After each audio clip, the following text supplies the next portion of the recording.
नमस्कार दोस्तों, मैं हूं विवेक और आपका स्वागत करता हूं विवेक डेली अपडेट्स में। ये इस चैनल पे हम रोज़ाना की खबरों पे कुछ एनालिसिस करते हैं और ऐसी खबरों पे एनालिसिस करते हैं जो आपके एग्ज़ाम की दृष्टि से महत्वपूर्ण होने वाले हैं। तो चलिए बिना किसी देरी के शुरू करते हैं।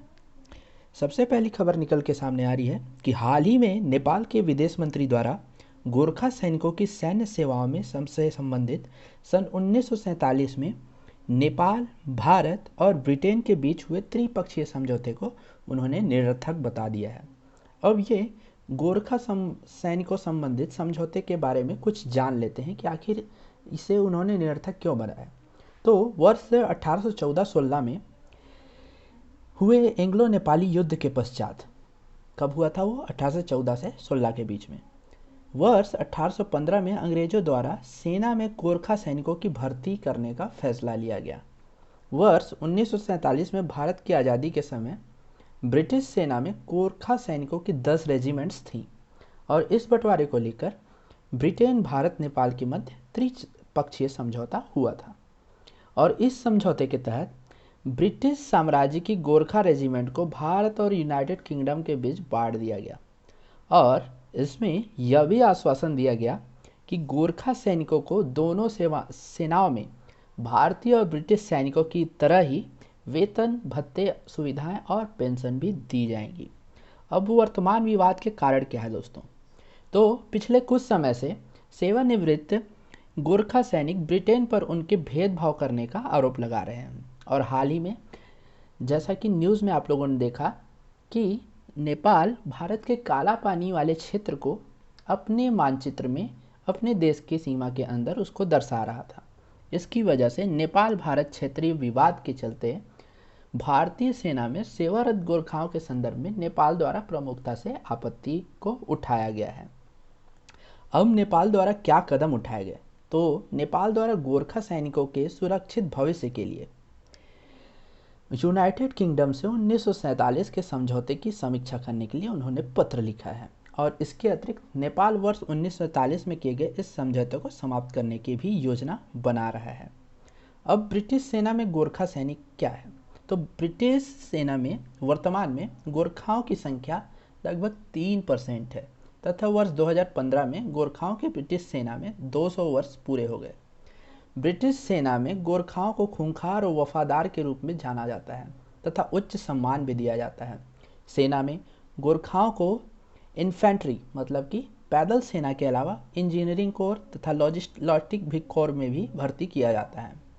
उनका प्रसिद्ध हथियार खुखरी अपनी आकृति तथा ऐतिहासिक उपयोगिता के लिए विख्यात है और ब्रिटेन की रानी एलिजाबेथ द्वितीय की सुरक्षा 2 निजी गोरखा अधिकारियों द्वारा की जाती है। अब भारतीय सेना प्रमुख को नेपाल की सेना में भारत और नेपाल की सेनाओं के बीच में भी काफ़ी अच्छे संबंध रहे हैं। तो भारतीय सेना प्रमुख को भी नेपाल की सेना में जनरल मानद की पद प्रदान की जाती है।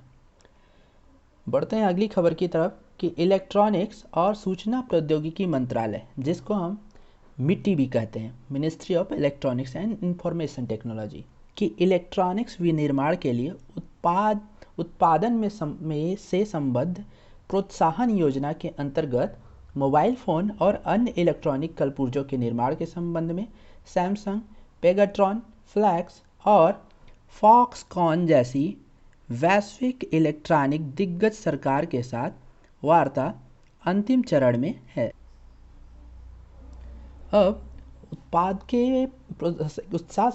से के संबंध प्रोत्साहन योजना के बारे में कुछ जान लेते हैं कि उत्पादन संबद्ध प्रोत्साहन, प्रोडक्शन लिंक्ड इंसेंटिव, जिसको PLI बोलते हैं, को योजना को राष्ट्रीय इलेक्ट्रॉनिक्स नीति के भाग के रूप में 1 अप्रैल को अधिसूचित किया गया था और PLI के तहत घरेलू विनिर्माण को बढ़ावा देने और इलेक्ट्रॉनिक घटकों के निर्माण में व्यापक निवेश को आकर्षित करने के लिए वित्तीय प्रोत्साहन प्रदान किए जाते हैं। अब इस योजना की कुछ विशेषताओं को जान लेते हैं कि क्या है इसकी विशेषताएं, आखिर क्यों जरूरी है ये।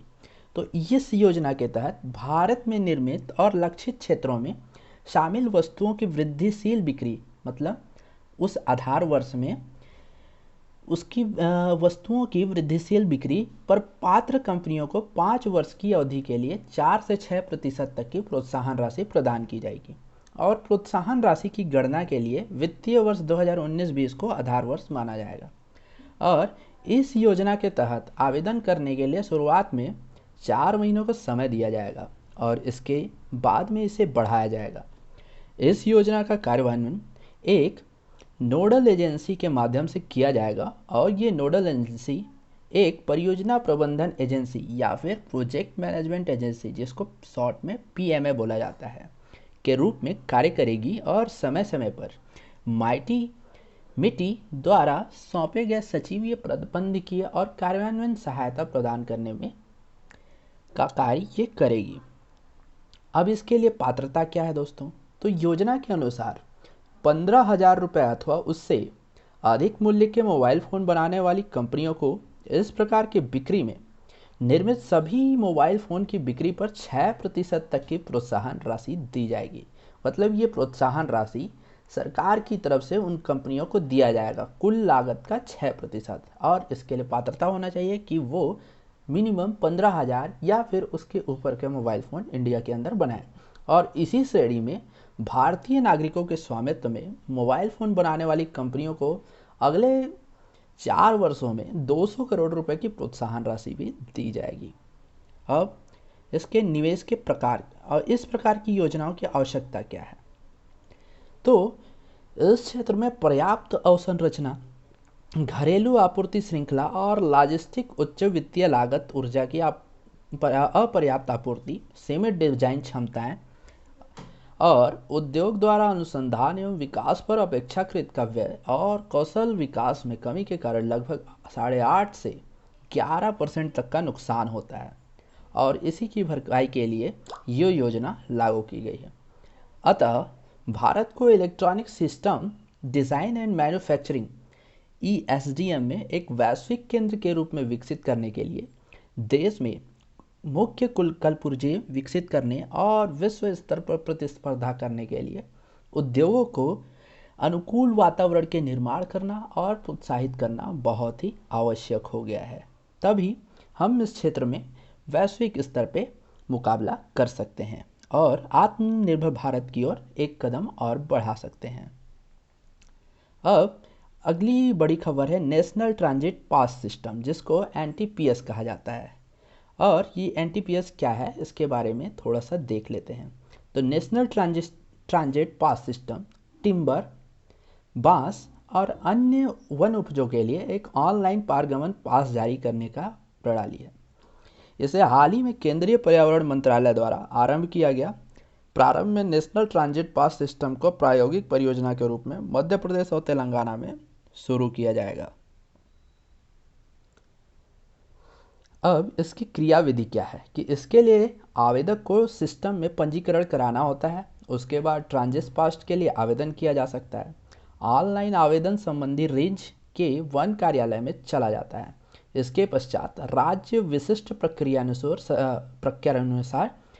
सत्यापन करने के पश्चात ट्रांजिट पास जारी कर दिया जाएगा।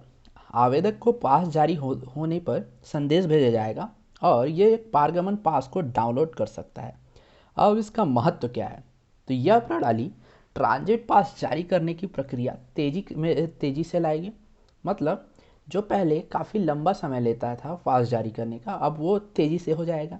अब इस सिस्टम से जारी किया गया पारगमन पास पूरे भारत में मान्य होगा। इसके लिए अलग अलग राज्यों में अलग अलग पास बनवाने की आपको ज़रूरत नहीं पड़ेगी तथा इससे वनोपज की निर्बाध आवागमन में वृद्धि होगी। चलिए अब बढ़ते हैं कुछ इम्पोर्टेंट फैक्ट्स की तरफ।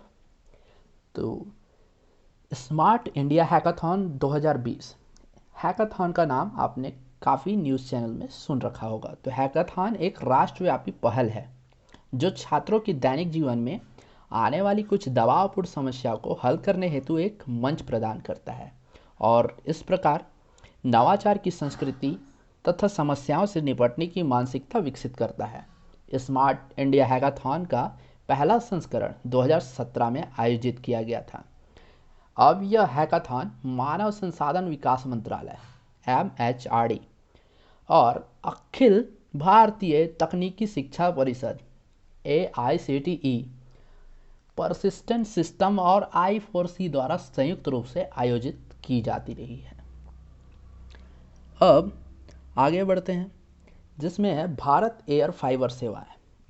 आप लोगों ने जो भी टेक्निकल फील्ड से हैं तो उनको ये फाइबर शब्द अवश्य पता होगा कि ये किस लिए इस्तेमाल होता है। तो भारत एयर फाइबर सेवाएं BSNL द्वारा भारत सरकार के डिजिटल इंडिया पहलों की एक हिस्से के रूप में प्रदान की जाएगी।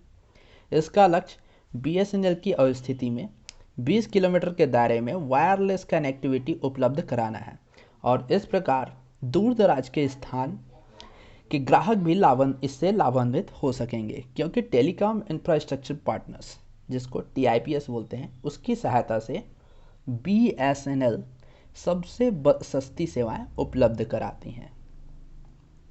अब आप लोगों ने ढोल का नाम जरूर सुना होगा। ढोल एक एशियाई जंगली कुत्ता है जिसमें एक नए अध्ययन के अनुसार कर्नाटक, महाराष्ट्र और मध्य प्रदेश भारत में लुप्त प्राय ढोल, Asiatic wild dog, Indian wild dog तथा रेड डॉग भी जिसे कहा जाता है, के संरक्षण में शीर्ष स्थान पर रखा गया है।